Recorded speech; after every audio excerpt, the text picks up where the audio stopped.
Hey guys, welcome back to the channel. Today we are sharing with you the easiest way to get status with every travel company.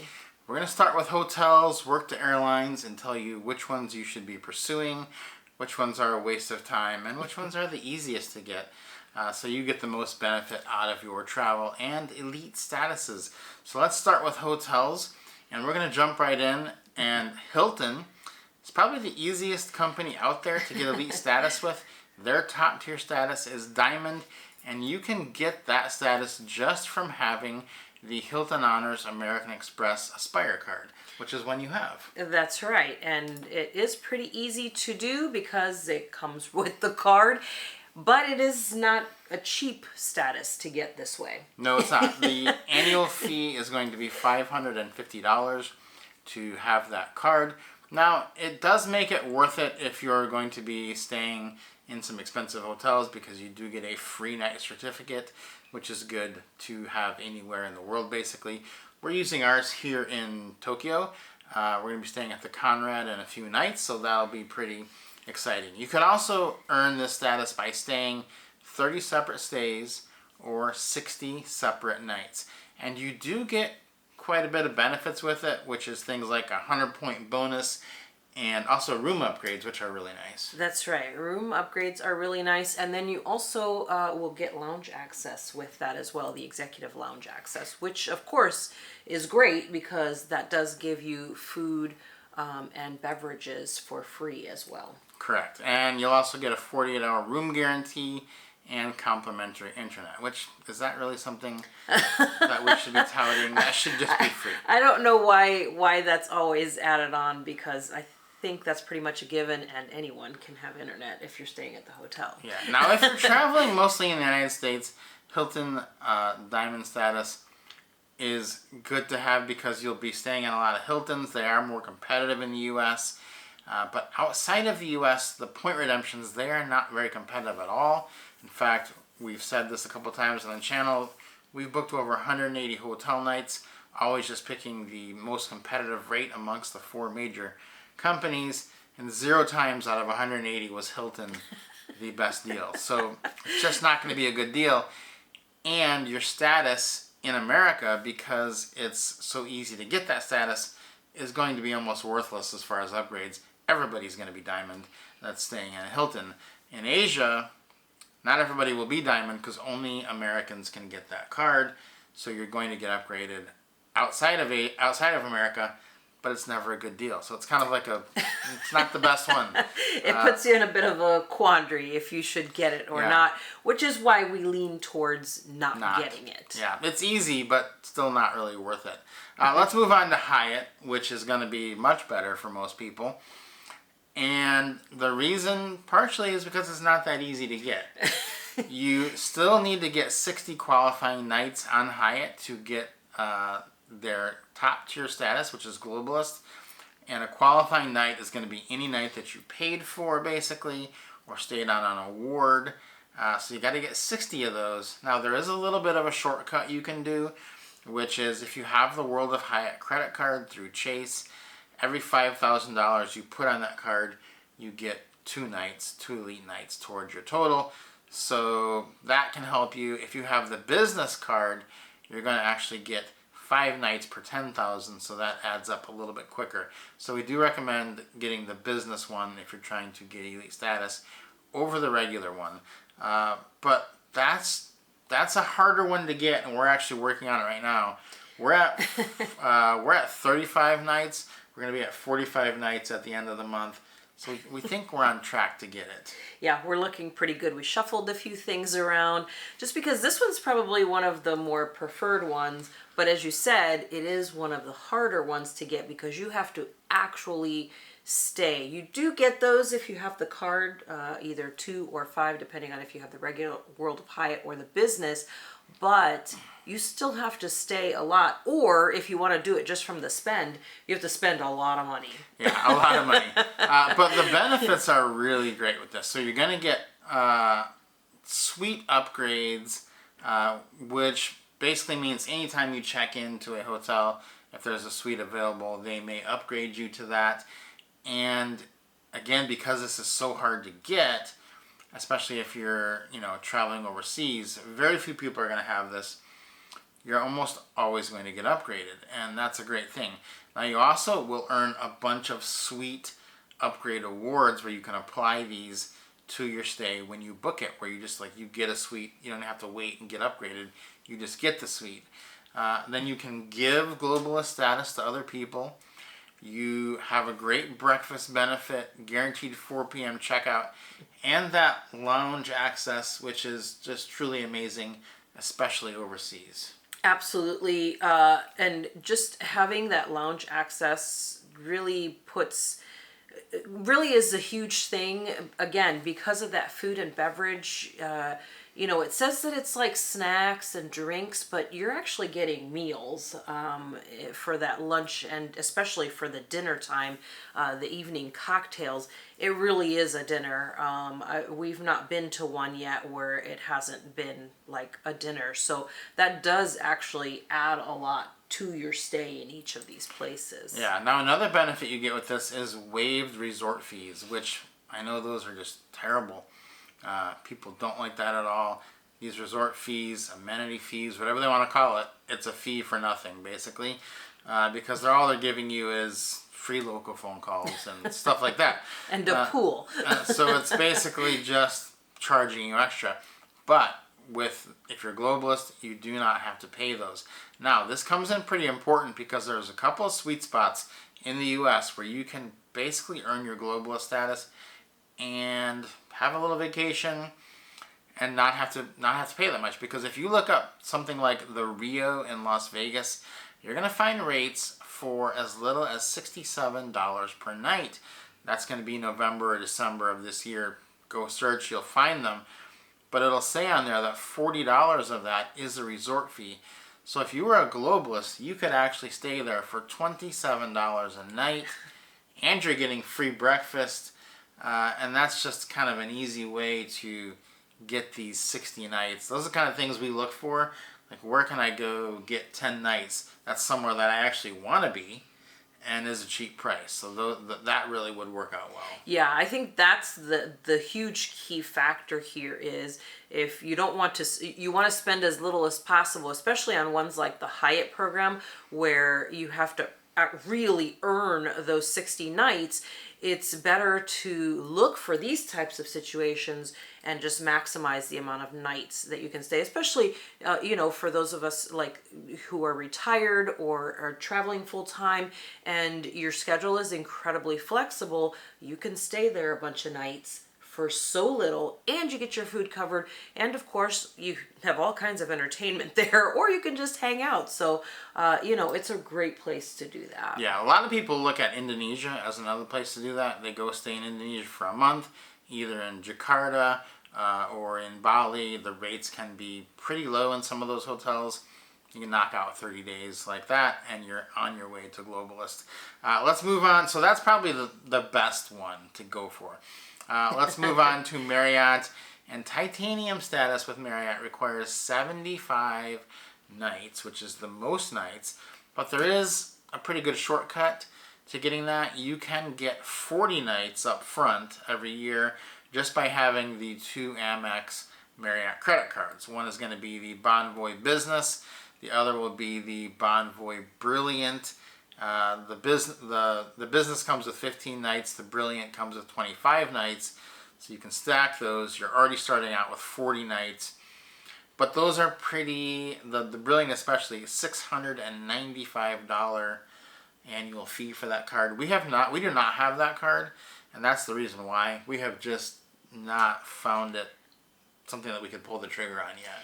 Yeah, you really have to weigh the benefits on those cards that have those high fees, and you only want to have so many of those, and we already have our preferred ones with that high fee, and so we don't want to add too many of them if we don't find that they're going to be as useful to us. And actually, Marriott, it kind of comes in the middle, in that meaty part of the curve, as you say, as far as being able to find really good redemption options for Marriott hotels around the world and in the U.S. Yeah, so to get to 75, you'll need to stay an additional 35 nights. Now you can do that pretty easily in Asia because you'll get a welcome offer when you get that card. Like right now, the Brilliant, you get 185,000 points with it. And that'll change though, so click the link and see what it is for you when you're watching the video. But, you know, you can do 10,000 points a night in Asia pretty easily, so that could get you 18 free nights right there. So you still have to go do quite a bit, and we've found that we even get upgraded just having gold status, and we have the gold status through Allie's Amex Platinum card, and because we have that card, we don't really feel a need to go for the top tier status in Marriott. But if you wanted to do it, that is probably the easiest way. Get those two cards. Now you're going to get a 75% point bonus for having that. You will get lounge access, but you're going to get lounge access anyway when you're at Platinum. You don't really need to go all the way up to Titanium. And that's really what you're after. Yeah, I think that's a good distinction there is, you know, do you really need the very top tier? And like you said, oftentimes, especially, well, only outside of the U.S., do we still get really great offers, upgrades, and all kinds of other bonuses just with gold. It's been really impressive what they offer you with just the gold status. So really, I feel like the titanium is a little bit over the top. You really don't need to go quite that high. Yeah, I feel like it's a little overkill to go It for is. titanium. But that is the way you would get it. Now moving on to IHG, which is one of our favorites. We are in an intercontinental right now in Yokohama as we are filming this, Yokohama, Japan. But to get Diamond on IHG, you need 70 qualifying nights, and that is pretty tough to do again. But you do get Platinum just with having the IHG Premier credit card.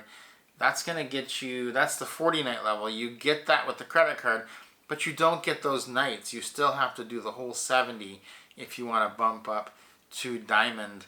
And, you know, there really isn't that big of a difference between Diamond and Platinum. I think Platinum is the one that people should go for.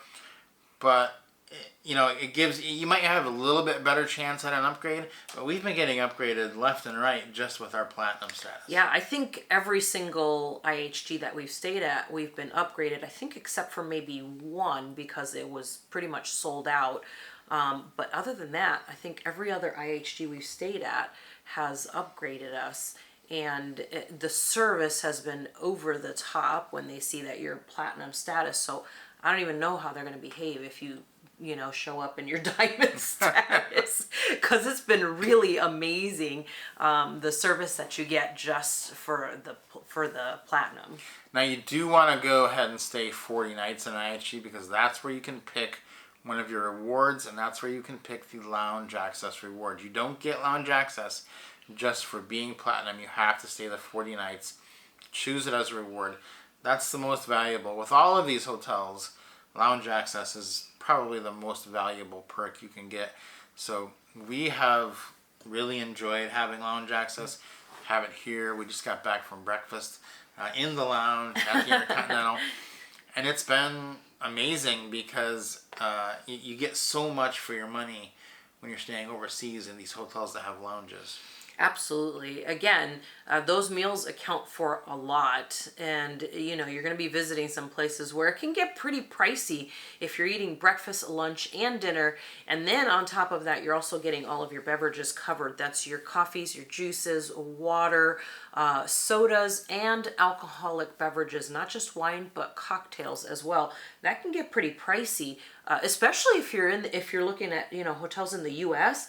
Holy moly, that adds up really fast. And the fact that you can have breakfast, lunch, and dinner basically in the lounge for free, that's really what you're looking for. And that's why, you know, that's one of the reasons why we're looking for that status for most of these, if not all of these, this year, is because as we travel around, it's great to be able to have that service available to us. It is. So ranking these programs in order, we would say Hyatt, number 1, IHG 2, Marriott 3, and Hilton 4. So if you're going to go for those, you should really look into getting the co-branded hotel credit card because they're either going to boost your nights to get you there quicker, or they're going to give you something like status right off the bat. So we have links to all those.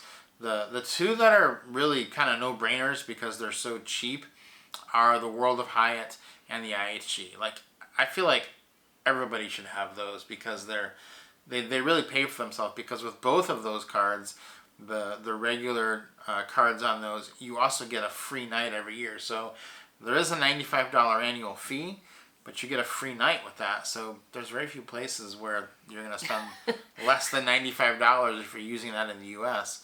On a hotel. So it basically pays for itself. Yeah, and we do have, we do room tours too everywhere that we go, and just kind of share those on this channel and also on my Travel Asia with Ali YouTube channel. Share those because a lot of times, like when we're trying to figure out if we want to stay in a hotel or not, we go on YouTube and search, for videos of the rooms, and I feel like that's kind of a no-brainer YouTube channel too. It is. When That's you're a good doing, point. if you're staying at a lot of hotels and you're working on your statuses like this, it's something that's really easy, and it's really not that, it's just not that hard to do. You just get to your room, do your tour, share it on YouTube, and you're good to go. And then you're making money on top of the All fact this. that you're not only staying there for free, but now you're also getting paid for staying there from YouTube. So it's really kind of a no-brainer thing to do. It is, yeah. And actually, we were just watching one last night, and I'll throw the channel out there because it's given us some value, so let's give it some love here. We watched the Flip Flop Traveler, so look that up on YouTube. Look up their channel. They do hotel reviews all over the world, and what's amazing about it is a lot of people who say, "Oh, I want to do YouTube, but I'm a little nervous, I'm a little scared. I don't want to show my face on the camera. I don't like how I sound." I don't know who does this channel. You can hear their voice, but they're never on the camera. They don't show themselves. They never show their face. They have just done hotel reviews, just walking around, showing the place, over 100,000 subscribers, which is amazing. So you can be successful like that. Now, we have a channel with over 100,000 subscribers, and I know we make like $12,000 a month on there. So you can do that and make it. That's a great idea for someone that wants to do it. You'd be shocked how many times we're looking up a hotel and there was no review on it whatsoever. And if there was just a review, tons of people would watch it. So yeah, that's something, if you wanted to get into YouTube and add that into this lifestyle, that is a great niche to start with. To get going. And we did put a course together that tells you how to jumpstart YouTube. There's a link to that in the description if you want to get going with that. But let's jump into the airlines now. And there's so many airline programs that we are going to just pick the ones that are most beneficial to people who are doing full-time travel, traveling the world. So let's start off with a surprising one, and that is going to be Air Canada Aeroplan, probably our favorite. It is the most versatile airline rewards program, I think, out there. I think anyone who, is working on statuses and things like that knows that any program you get into that is, a partner, an affiliate, or a partner program with Aeroplan is a great program to be a part of, because there are so many options and so many choices.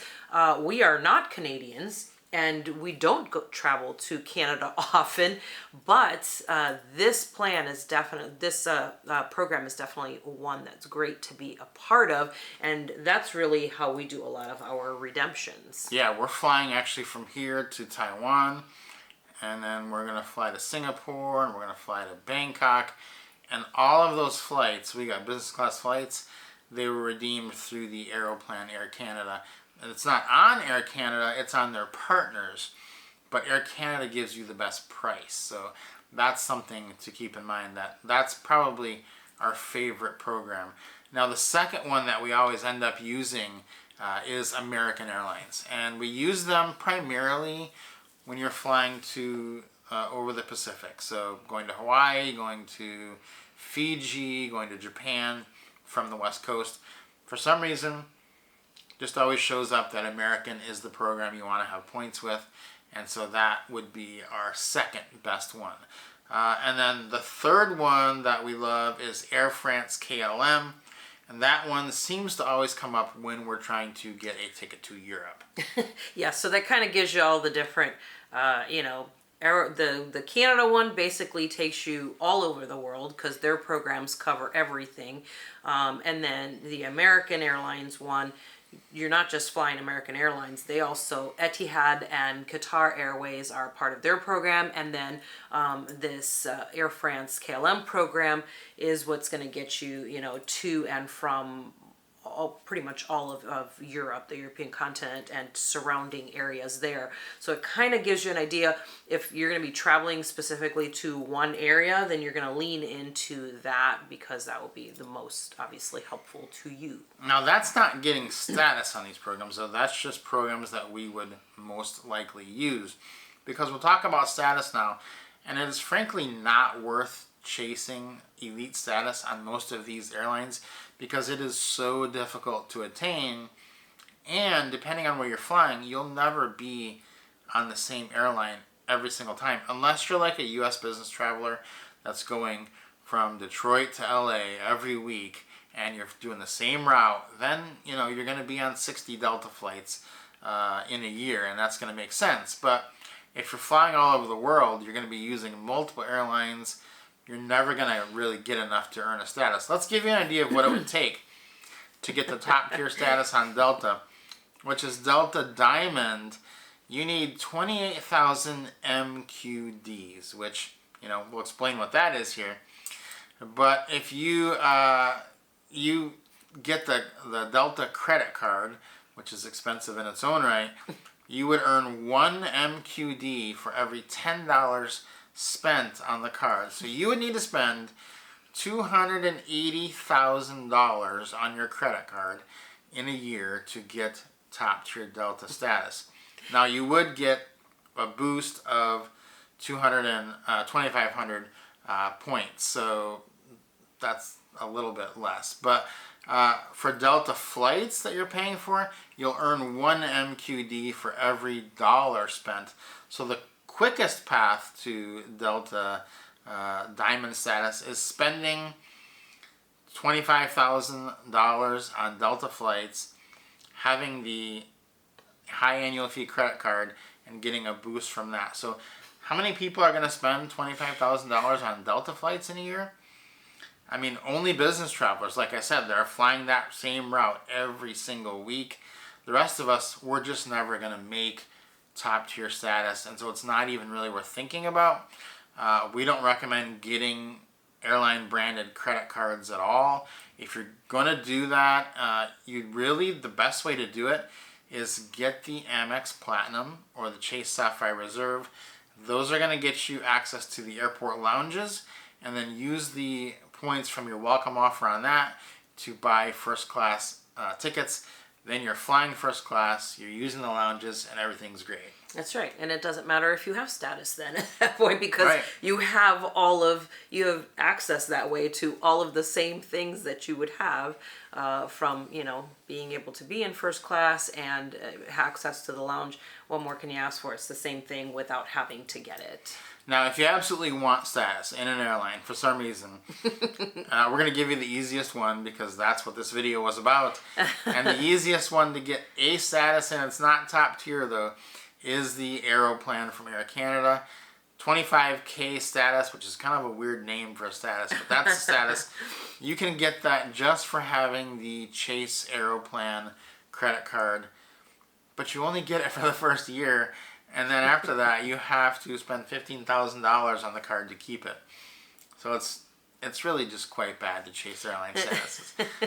And unfortunately for our Canadian friends, that is your program, but they don't even give that to you. So I don't know what's going on there, but that one isn't available from what I can tell on the Canadian credit cards. But again, better not to chase that anyway. Much better just to go for the Amex Platinum and the Chase Sapphire Reserve, because you get that lounge access, which is key. Honestly, and you have the transfer option. So once you have those points there, you have programs that you can transfer it to. Like we mentioned earlier with the, Air Canada Aeroplan, you just transfer that, which is what we did. We took my Amex points from my account and transferred them over to Aeroplan, and were able to get 4 business class tickets, which is wild. And the same thing with your Chase Sapphire Reserve. You got your lounge access with that, and you can take those points and also transfer them to a program, to one of the airline programs, and you don't have to worry about getting status on those. Yep. So that is an overview of the airline and the hotel partners. Our favorite, of course, Hyatt, IHG, those are the ones we would go for if we just didn't have anything. We'd also pair that with probably one of the premium Amex or Chase Sapphire cards, because that's going to get you access to lounges as well. So hopefully this has been helpful for you and kind of cleared up some of the questions you had over elite status when you're traveling. If it didn't, give us a comment and we'll try to answer that for you later on in the comments. Awesome, guys. Thank you so much for watching. Leave us your questions, like Rob said, down below in the comment section, and we'll see you guys next time.